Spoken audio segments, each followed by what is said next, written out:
This is the observance day, the half moon height. We have this opportunity this afternoon to reflect on Dhamma the way it is.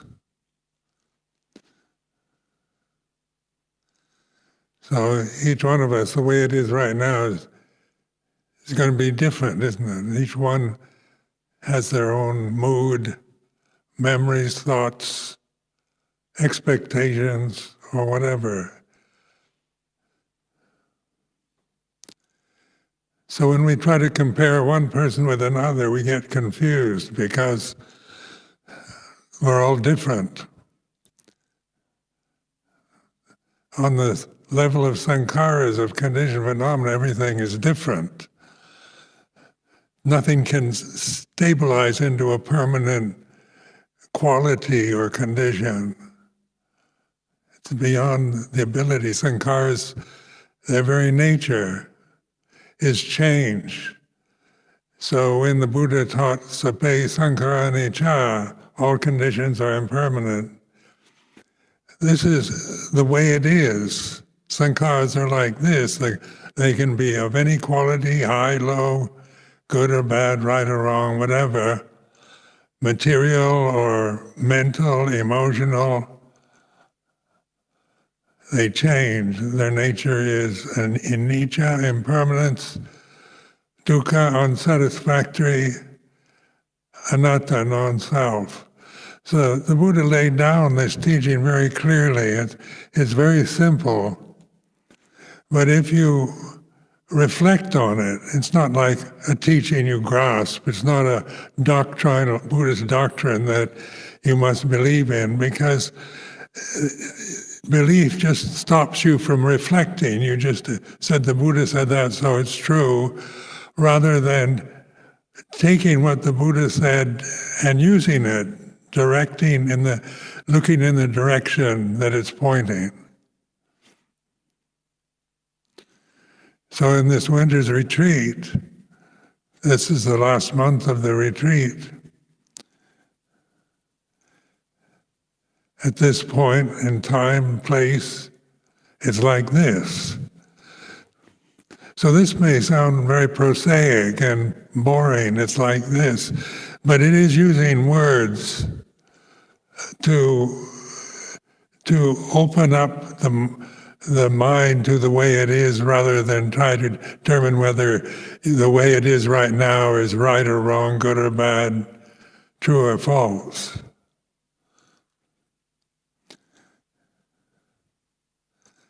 And what we call meditation is really mindfulness.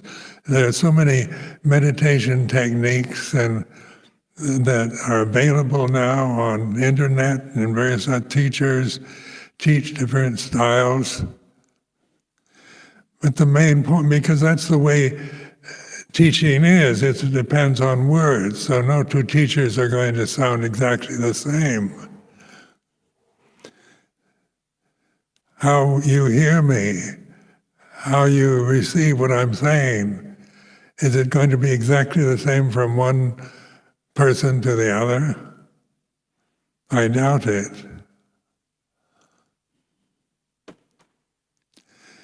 But the reflection isn't on whether what I'm saying is right or wrong. It's not about you trying to believe what I'm saying is right or trying to prove I'm wrong. It's an invitation, an encouragement to reflect on the response, the reaction that you're having at this moment is like this.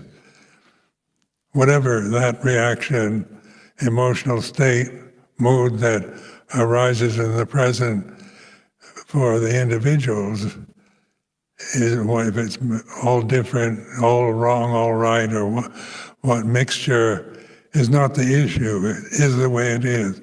So when I talk about Dhamma, the reality of the way it is,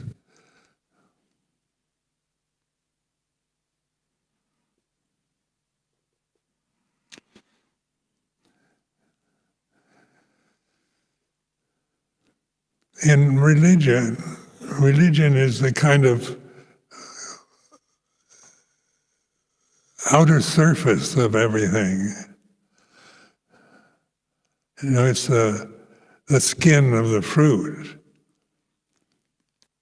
It's not the juice, not the pulp, but the external surface. So religions can be different. They have different, just like there are many kinds of fruit available. Some prefer one over another, but that doesn't make one better than the other. It's just the way things are. Nobody's going to demand that we feel the same and find delicious the one fruit that we all agree on. That would be tyranny. That's what tyranny is. You have to believe what I believe, what I say. So much of religious teaching gets blocked off by doctrines, things you have to believe in order to be a functioning member of a particular group. Now, belief is grasping concepts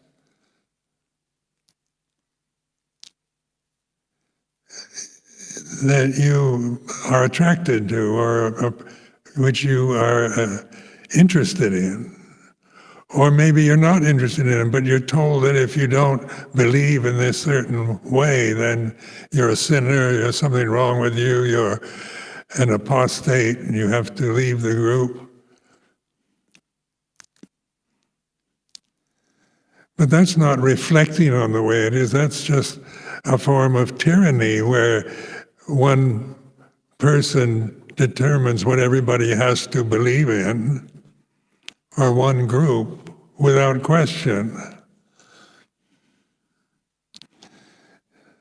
So that's one reason Christianity broke up into so many different sects, so many different kinds of Christian groups, because people had different takes on the basic teachings and the history and so forth of the Christian religion.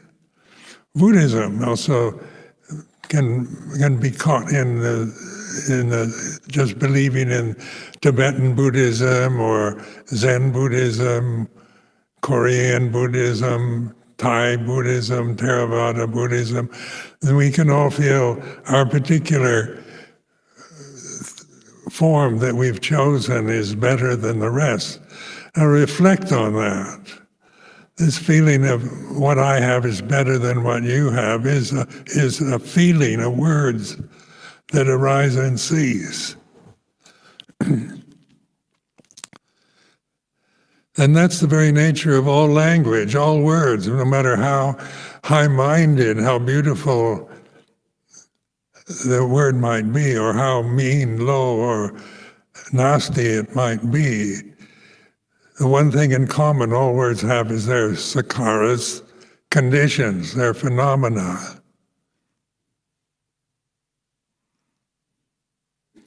And that's why I always encourage you to listen to the words that enter your mind, not, without judging them.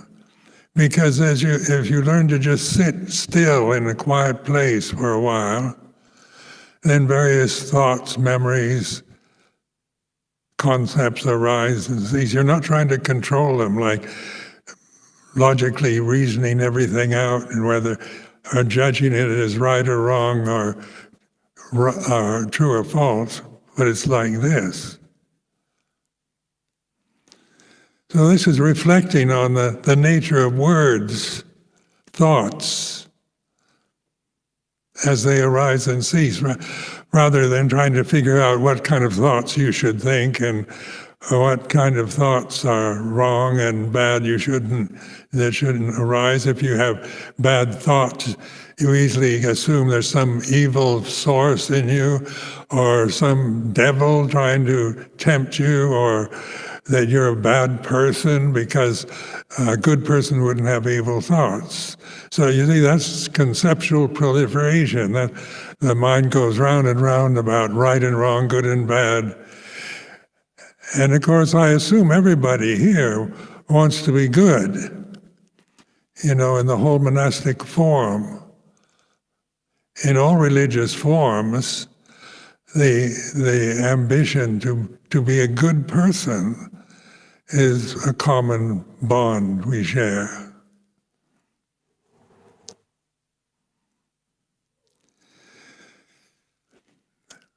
But we can't always have good thoughts. Living in a community, that has a structure to it, that we all agree to live, to surrender, to live within the structure of the Vinaya, the precepts. That's an agreement to join the community of monks and nuns.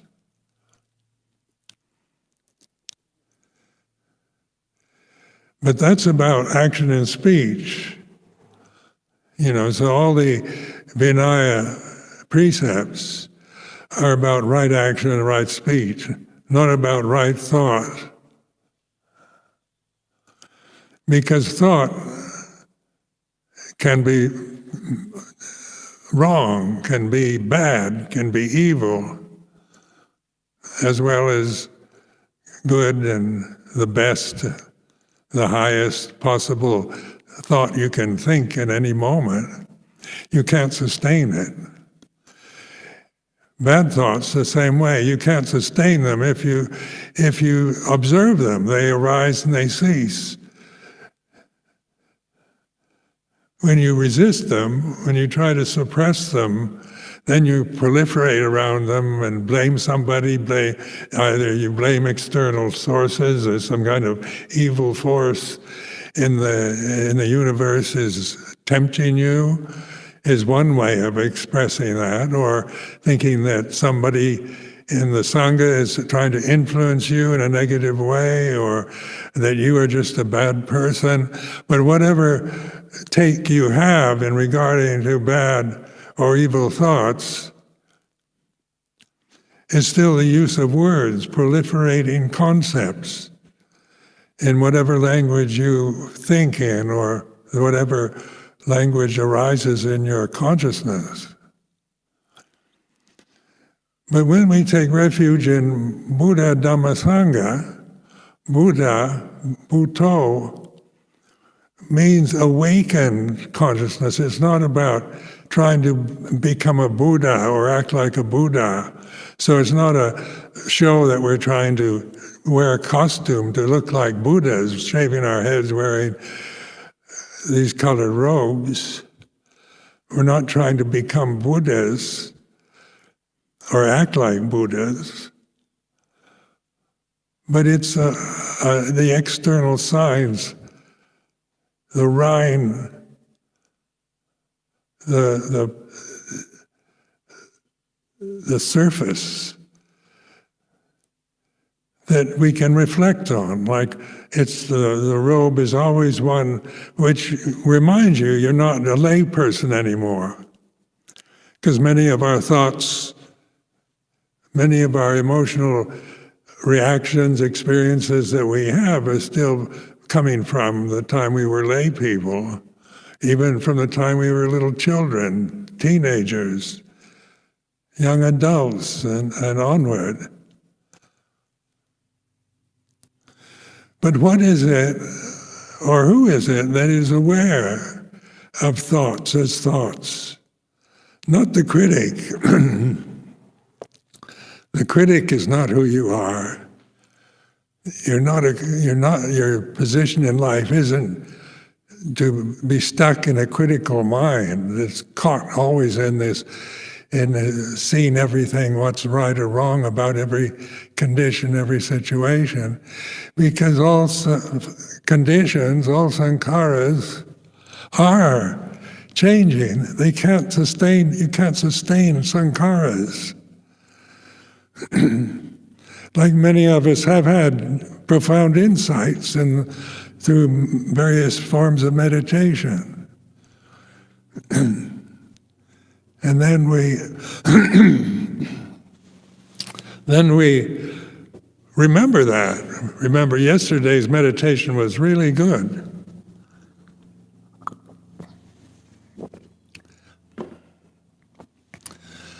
just for example, I think yesterday I sat in the temple and I had this most profound insight into Dhamma.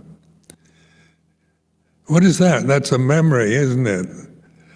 That arises in the present moment. That's the way it is. Memories are impermanent. The next day you come back and sit in the same place in the temple, do the same things that you remember doing the previous day when you had this profound insight. And what happens? Your mind goes all restless, negative. You're struggling with it. You want to get up and leave. You feel disappointed. You hope that memory of the previous day, the bliss that you experienced from a previous day, you can sustain into the whole of your life forevermore, we hope. We would like that. We'd like to live in a state of what we call bliss forever and ever, because we don't like to suffer. But the very nature of sankharas is dukkha, or suffering, unsatisfactoriness. Because that's the way sankharas are. They're not satisfying. No matter how good or beautiful or right or the best that you can possibly have as a sankhara, it's going to change. Because sankharas are impermanent and unsatisfactory. And that's the way it is. Whose fault is that, you think? Is it God's fault? Why didn't God create permanently blissful sankharas for us to, once we have the insight, that we stay in that blissful state forever and ever, beyond death? Because we can imagine, bliss is a permanent state, but the imagination that we create about bliss there's still words, it's still concepts that you create in the present moment. So trying to remember previous insights is suffering. When I was a Samanera, that was 55 years ago, before I met Luang Por Cha, I spent the first year as a Samanera in a monastery in Nong Khai, which is in northeast Thailand. It's the place you go to cross over into Laos, to go to Vientiane. I ordained in Wat Sisaket, one of the main temples in the middle of the town, and the head monk sent me off to a meditation monastery outside the town, where I spent a year meditating on, using methods at first. The methods I couldn't, blocked me. I couldn't get beyond them. I'd feel if I wasn't doing this method, I wasn't meditating. I feel guilty. I try to force myself to do this meditation technique all day. And when you're with yourself, you have no distractions. I didn't take any books except one book that I've given many of you called Word of the Buddha. It's the basic teachings from the suttas in the Tripitaka. That's the only book I would allow myself to read. So in the first 3 months, after desperately trying to perform this technique that I was taught in Bangkok before I ordained, and I couldn't do it, I just gave up. And then I sat there for about maybe 3 months in a kuti by myself, and they were very good to me. The nuns, the samaneras that would provide me with food every day, had good support from the lay community in Nong Khai. So nothing to complain about. It wasn't due to anything, untoward that was happening around me in the monastery. But I was 31 or 32 years old at the time, and I'd spent a life of repressing negative states.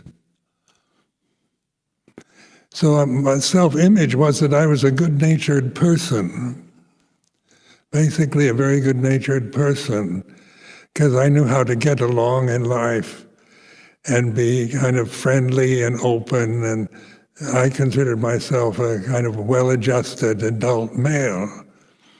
But then living alone, with nothing to do for 24/7, except do this technique, I couldn't sustain it. And then I was told, the teacher that taught me this technique said, I have to keep doing this over and over till I get enlightened. Well, it wasn't working. So I just had this intuition, a kind of intuition, there's nothing I can do. So I learned to just sit and watch. And so much anger, resentment, fear started arising in consciousness. I looked at it, it's like 32 years of repressed anger, resentment. In anyone's life, isn't there a lot to resent? Life isn't going to treat us fairly all the time, or appreciate us, or so forth. Life has its qualities of fairness and goodness, and also its opposite.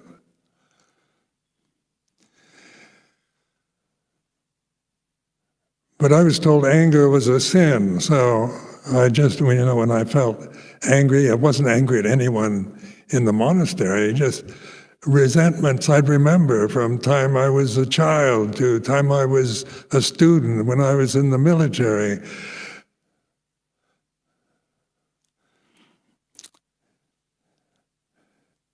And trying to stop this anger, I decided I wasn't going to stop it. I just let it go, so I did. And anger is a sankhara. It isn't permanent. It's not self. It's anatta. So when I resisted, there was a lifetime habit at that time, 30 years of resisting, repressing negative feelings, fear. My generation of American men were told we shouldn't be afraid of anything. Our role models for masculinity were cowboys and athletes who always seemed fearless, brave, and facing dangers with great bravery and strength. So that's the way a man's supposed to be according to cultural conditioning.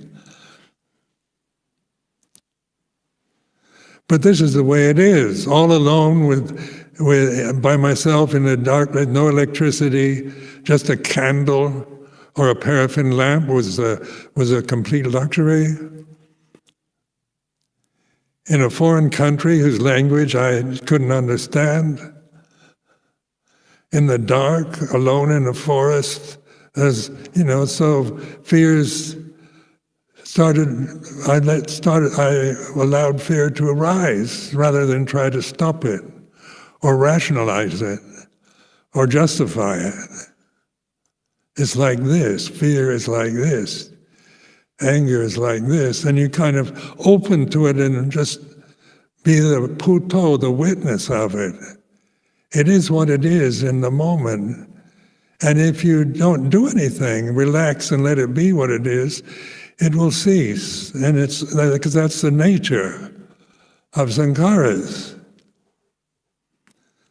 They have to cease. There's no permanent ability of a sankhara to sustain itself for very long. So then, at the end of 3 months, I woke up one morning in this kuti, little wooden hut with a tin roof, and the whole place was like beautiful. I was kind of luminous, surrounded by light. And I couldn't even, trying to think of a negative thought, I couldn't do it. The previous memories that used to wind me up into anger and resentment wouldn't do anything. They're just empty. Couldn't get hold of me. They couldn't make me believe in them anymore. So I thought I was enlightened. Immediately I thought, this must be what enlightenment is like. And that state lasted for about a week. And, which I thoroughly enjoyed. And then I had to renew my visa to stay in Thailand. I had to go to the immigration point in Nong Khai to extend the visa to stay in Thailand. And they were very rude to me at this immigration station. And this radiant luminosity completely disappeared.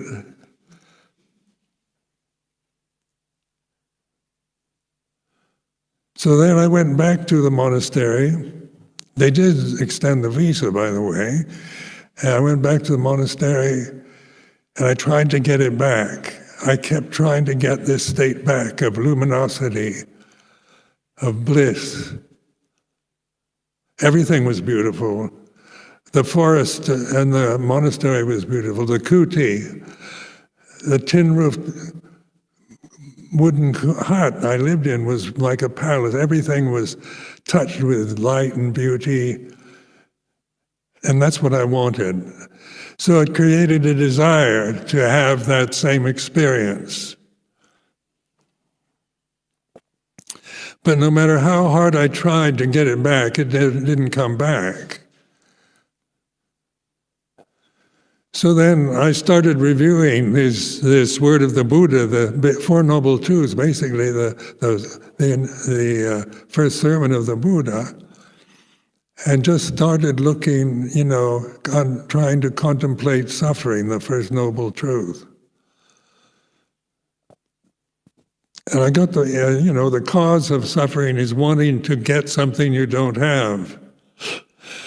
So I began to have the insight into the fact that I don't have this luminous bliss, and I want it. That's bhava-dhanha, that's the desire to get something I remember that I don't have right now.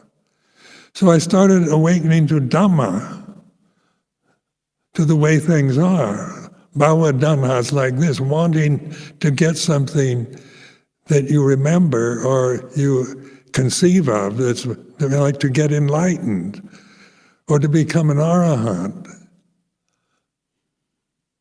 or to get rid of bad thoughts, kill the kilesas. Wanting to get rid of is vipava-dhanha, the desire to get rid of what you don't like, what you don't want. It's resistance, repression.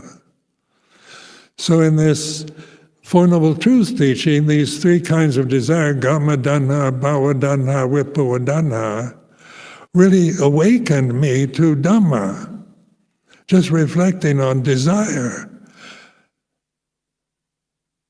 Because in the attitude that I grew up with in American Christian family life, desire was some kind of bad thing. It usually meant sexual desire. We're celibate, we shouldn't have sexual desires. Where desire in Dhamma, it can be divided into these three categories, which are very helpful to see how much of your life here at Amaravati is about vipava-dhanha, desiring to get rid of things, or desiring to get something you want, to become enlightened, to become an arahant. Now, there's nothing wrong about wanting to become an arahant or to get enlightened. It's not about good and bad anymore, but it is a desire, and desires are impermanent. They're sankharas. All desires, all dhamma is impermanent and not self. So these three characteristics, anicca, dukkha, anatta, they give us this wonderful information that all sankharas, what they all share, from the best to the worst, to the biggest to the smallest, is that they're impermanent, unsatisfying, and not personal, non-self. So contemplate that whatever you think you are, how you conceive yourself, that's a sankhara. So you listen to what you think you are, what you believe you are, whether it's in a positive form or negative form, it doesn't matter. It's the puto, the awareness, awakened conscious moment where we're aware that thoughts about me, what I think, my feelings, my body, my position, my age, my gender, my rights, all these are thoughts that arise and cease rather than concepts to be grasped and proliferated on.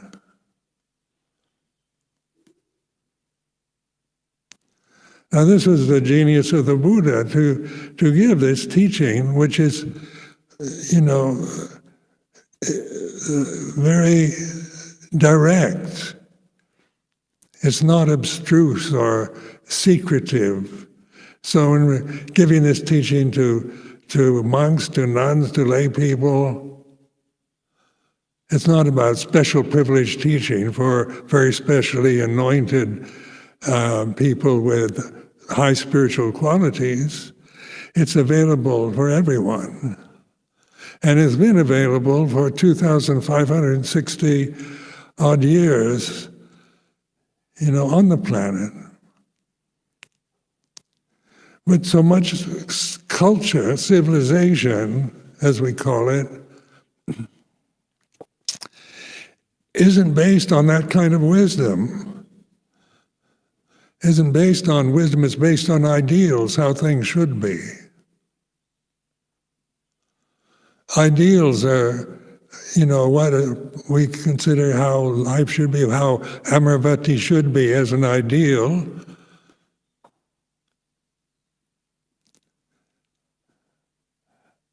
How monastic life should be is, we can all figure out how it should be. It should be completely fair, equal, just, completely right.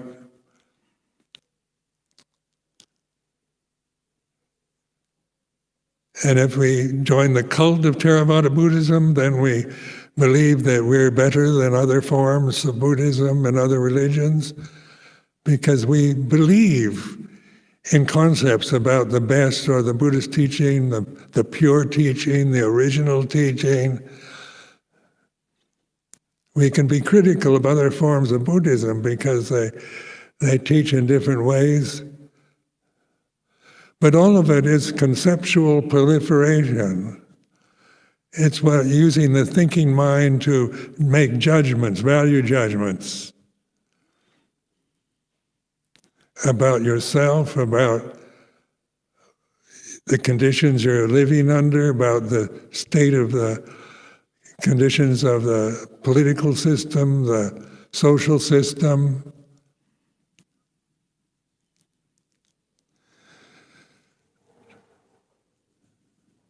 So all the wars, all the conflict that we hear about in mass media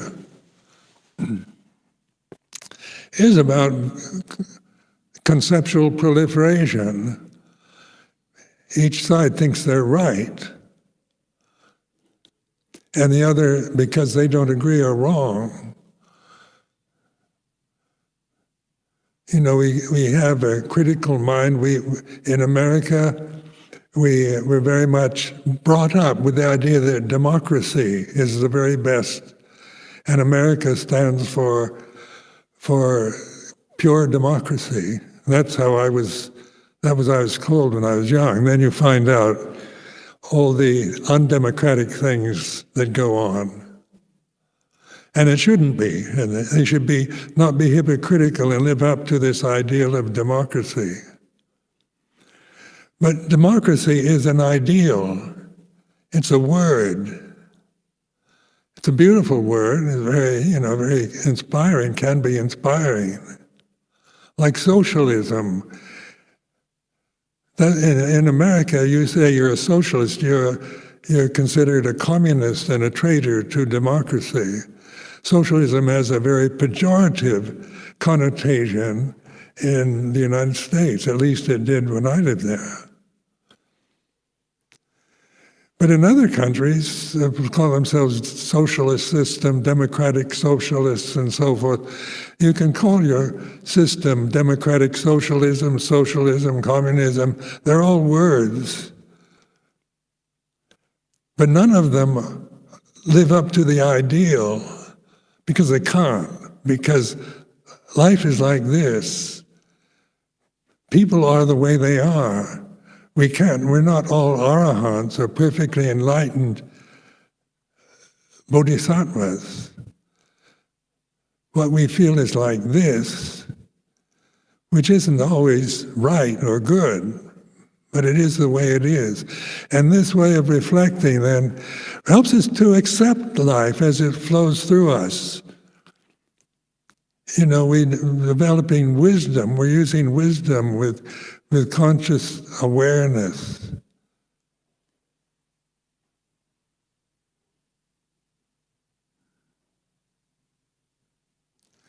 You become disillusioned with, I remember joining peace movements when I was in Berkeley in the early 1960s, because I idolized peace.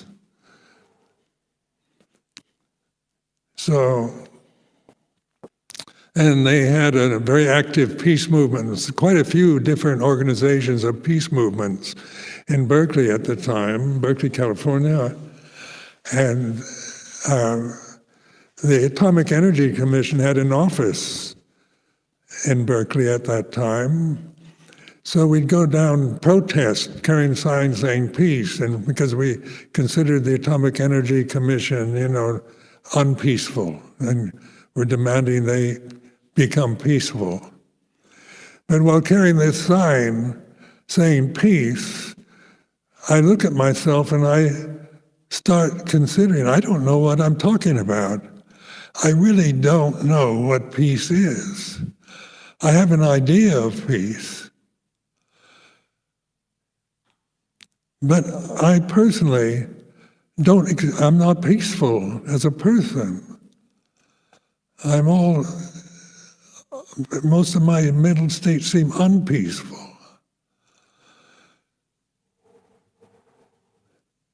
And then I could see within each peace movement, I joined 2 peace movements at that time, and there was a lot of jealousies and conflicts within the group. All high-minded, idealistic, peace-minded peaceniks, people that are demanding peace from governments, from political institutions, from religion, from their mates, from their partners, from husbands, from wives, all wanting peace. But what is peace?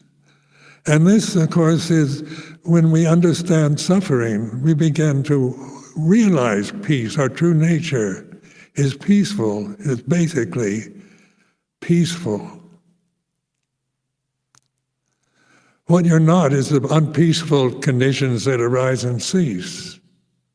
But underlying all those fraught conditions, no matter what they may be, is the true nature of consciousness, peacefulness, awareness, mindfulness. This you can trust. This is your refuge. You can't take refuge in your personal positions, your personal preferences, because they'll change and then there'll be conflict because other people have different attachments to different ideas. So trying to find a concept, a sankhara that we all agree on is impossible, because we're all different on that level of sankharas. Can you really help the way you are? Can you really be somebody else? Can you just make yourself into an enlightened arahant or a Buddha or a bodhisattva just because that's the ideal you hold? Is it possible for any of us to force ourselves to become perfect? It's impossible, isn't it? Because the sankharas are not perfect. Their very nature is imperfection, change. So ideals are ideal. You can carry thought to the superlative best, the highest possible way you can think, but that's a thought. A thought is a sankhara, it's anicca dukkha anatta. It changes, it arises and ceases. You can't sustain perfect ideals.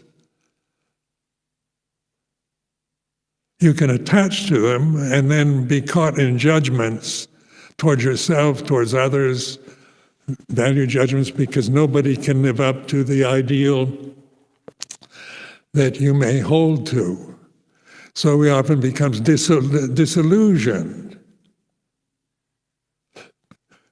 with political systems, with religion, with meditation. How many of you think you're not a good meditator because you can't get samadhi or you don't have jhanas? You're not a good meditator because when you sit in a temple where others look perfectly concentrated and in samadhi, your mind is going all over the place, and you think that's yourself, and you think you're not a good meditator, or you can't meditate, or you're not a Buddhist, or you create all kinds of proliferating thoughts about it.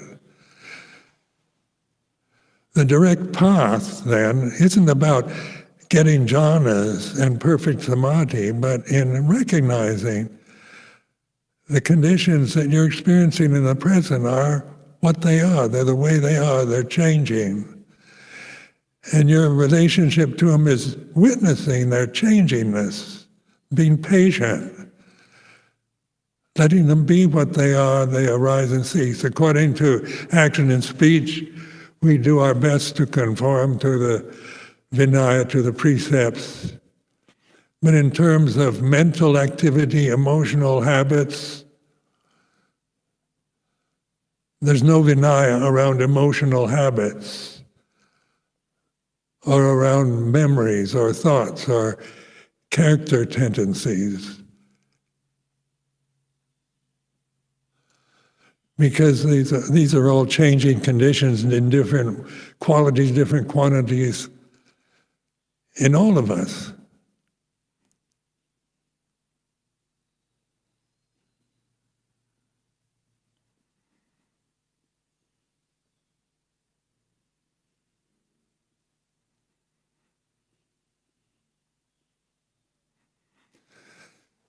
So I reiterate, how many times have I taught like this? But there's only one important teaching.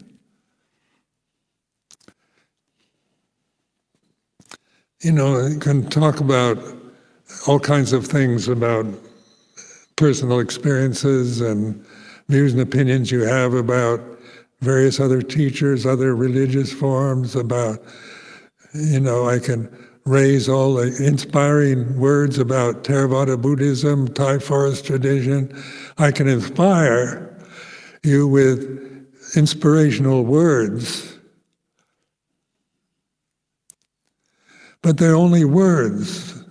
And so this emphasis on the impermanent unsatisfactoriness of words isn't meaning there's something wrong with them, but they're very limited. Like sankharas, they're not what you really are. And when you identify, when you grasp the sankharas that you believe you are, you're going to be unhappy. Because even at their best, they're going to disappoint you. So where does peace lie anyway? Where is peace right now? Is it here in the temple here at Amaravati?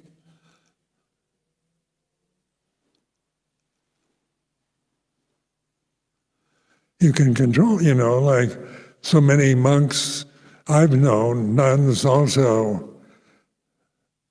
want peaceful external conditions. So no noise, no conflicts, just to live in a state of bliss and peace. We get upset because the Luton airfield, the planes fly overhead, that annoys me, dog barks, somebody's mowing the lawn.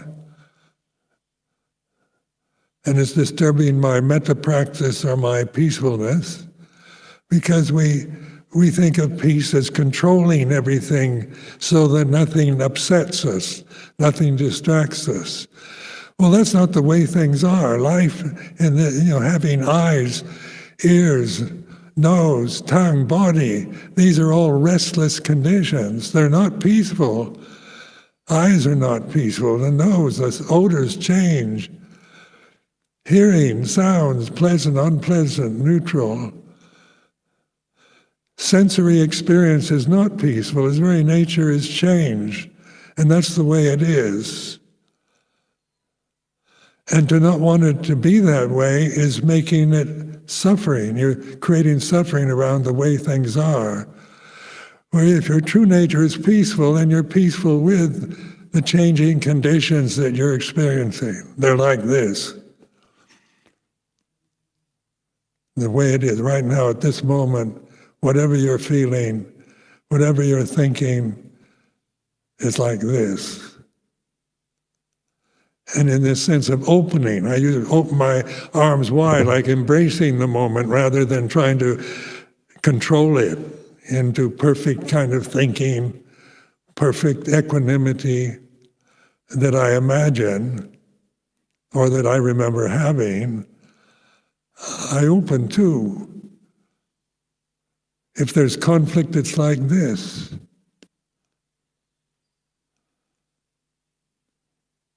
If there's chaos, it's like this. If there's noise, cacophonous sounds, bad odors, ugly things to look at, it's like this.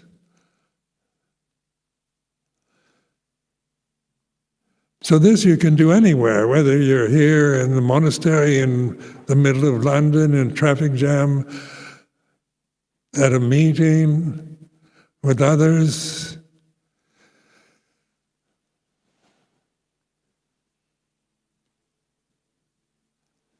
So meditation isn't confined to just sitting in the temple at certain designated times of the day. It's integrated into the way we move and change, sitting, standing, walking, lying down, inhaling, exhaling. The movement and change of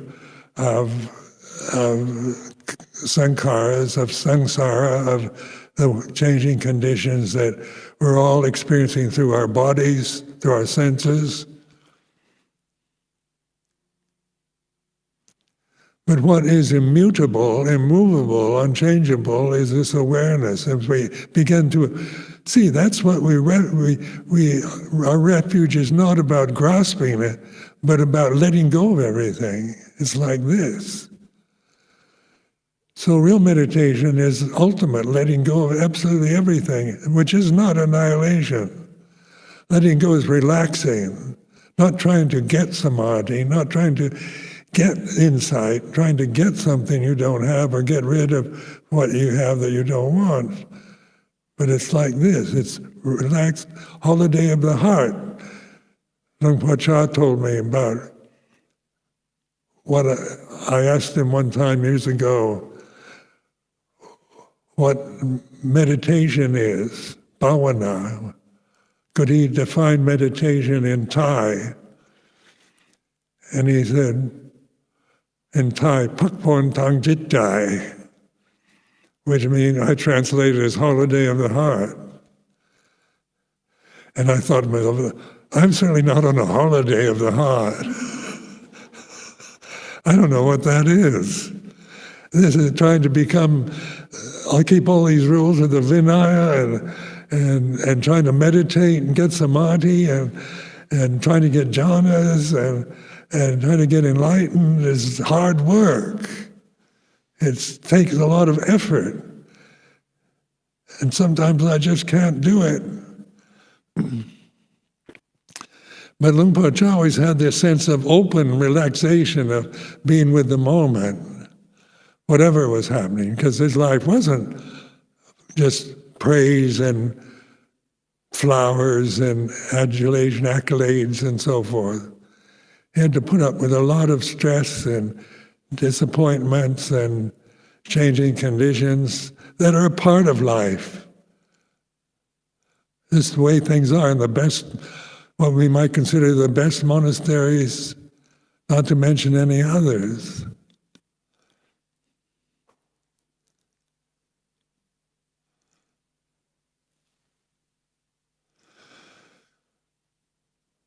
So this afternoon's reflection is just meant to encourage you to trust what you really are, your awareness, not trying to become like somebody else or some ideal imagined nun or monk or enlightened human being. And they can be inspiring, like enlightened masters are inspiring to us all. But you can't become an enlightened master that you grasp as a concept. The master is awareness itself that you learn to totally trust and integrate that into your life as it happens. You know, whether it's praise or blame, success, failure, happiness, suffering, success or failure. Because these are all worldly conditions. They're listed in the scriptures as the 8 worldly Dhammas. Like good fortune, bad fortune. We all want good fortune. We all want success. We all want praise. We all want happiness. But these words, success, good fortune, happiness, praise, are words, positive words that are, that are desirable. And we don't want to be looked down on, despised. We don't want to be failures. We don't want to be losers. We don't want to be blamed for things. We don't want to have bad health. We don't want to get old. We don't want to get sick. We don't want to die. We have so many things we don't want. But these not wanting conditions are sankharas. They're worldly dhammas. Because at this moment can only be like this, the way it is. So I offer this as a reflection. May you all benefit from this and don't take it, grasp the teaching, but apply it to your own experience of life as you live from moment to moment.